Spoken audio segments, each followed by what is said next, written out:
Halo guys, bertemu lagi dengan Jadi Murai Batu Berding Pam.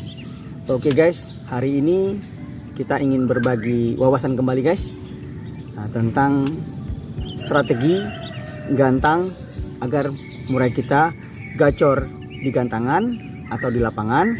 Nah, seperti apa guys? Nah, ternyata guys, untuk strategi gantang itu ternyata kita harus memiliki guys. Kenapa? Ada kalanya ini tergantung kepada murai yang akan kita bawa strategi itu.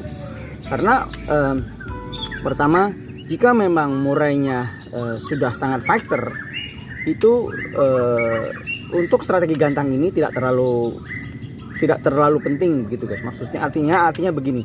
Artinya ketika dia katakanlah digantang di posisi nomor di pinggir, di tengah, di samping, itu memang karakteristiknya murainya sudah sangat fighter, juara. Jadi istilahnya dia tinggal menentukan apakah ketika digantang atau nomor gantangannya dia berhadapan dengan sama-sama murai yang satu level, artinya murai yang se-fighter dengan dia, sehingga dia ada lawan yang sepadan untuk dia, begitu guys. Itu strateginya untuk murai yang punya fighter tinggi, begitu guys. Nah, tapi ada kalanya ya guys, murai batu yang fighternya sedang. Nah, dimana kita perlu strategi di sini. Karena apa? Karena ketika murai itu istilahnya digantang atau di nomor yang di pinggir, dia tidak istilahnya tidak mau fighting, tidak mau ada semangat untuk fighternya, karena dia di pinggir posisinya, sehingga dia jauh melihat lawannya. Dia sehingga ketika dia hanya melihat di sekeliling di kiri kanannya, dia itu tidak melawan atau diam saja, otomatis ini dia fightingnya tidak muncul ketika digantang, begitu guys. Maka ternyata bisa benar, bisa tidak. Untuk strategi gantang itu perlu kita perhatikan, begitu guys. Karena tadi seperti yang disampaikan bahwa ketika kita dapat nomor di tengah, nah ini paling penting kuncinya guys ya. Nomor di tengah itu untuk tipe-tipe murai yang karakteristik fighternya sangat tinggi, karena dia mencari musuh, mencari lawan yang sepadan dengan dia. Misalnya di sebelah kiri, sebelah kanan, depan, belakang, ternyata musuhnya sepadan dengan dia.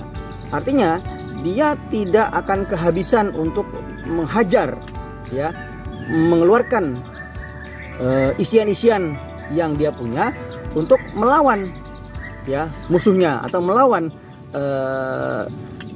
lawannya di depan gitu atau di belakang, begitu guys. Itu yang untuk tipikal murai yang punya fighter tinggi, begitu guys. Nah, jadi untuk hal ini, untuk fighter tinggi sebaiknya menurut Jadi Murai Batu Berding Pam tidak diletakkan atau digantang di posisi di pinggir, begitu guys. Tapi ada tapinya, kita juga harus lihat volumenya. Karena ketika volumenya rendah, artinya dia tidak terlalu tinggi dia volume, sehingga kadang-kala dia punya fighter tinggi tetapi tidak terdengar oleh juri nanti, seperti itu. Itu kita lihat strateginya seperti apa di lapangan, begitu guys ya.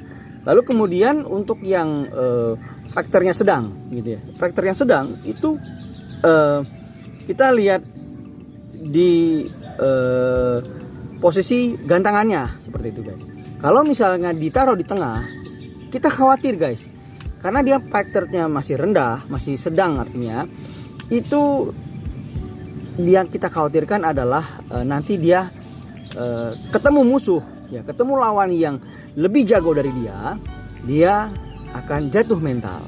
Nah, ini yang kita khawatirkan, terutama ya guys ya, terutama untuk murai-murai yang masih pemula, artinya masih awal, masih muda, begitu guys. Jadi seperti pastol begitu. Nah, sebaiknya tidak digantang di tengah, gitu. Kita posisinya di pinggir atau di pojok, begitu guys. Itu untuk melihat istilahnya dia punya karakter yang sedang atau masih rendah begitu guys. Ini yang perlu strategi sebenarnya guys. Jadi jadi kuncinya adalah sebelum kita menggantang, kita harus lihat dulu situasinya seperti apa di lapangan. Nah, apakah memang misalkan kita punya lawan-lawan yang sepadan untuk murai kita, faktornya tinggi, sehingga kita harus meletakkan atau menggantang ke nomor yang berdekatan atau di tengah minimal ya guys ya. Di tengah, supaya apa? Dia akan melawan segala arah begitu guys.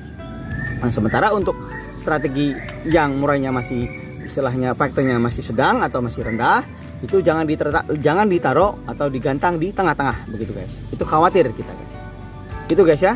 Itu informasi yang dapat saya sampaikan. Sederhana guys. Mudah-mudahan ini bisa bermanfaat. Jangan lupa selalu nonton video saya dan dibantu subscribe, komen, lonceng, like, and share. Salam sukses.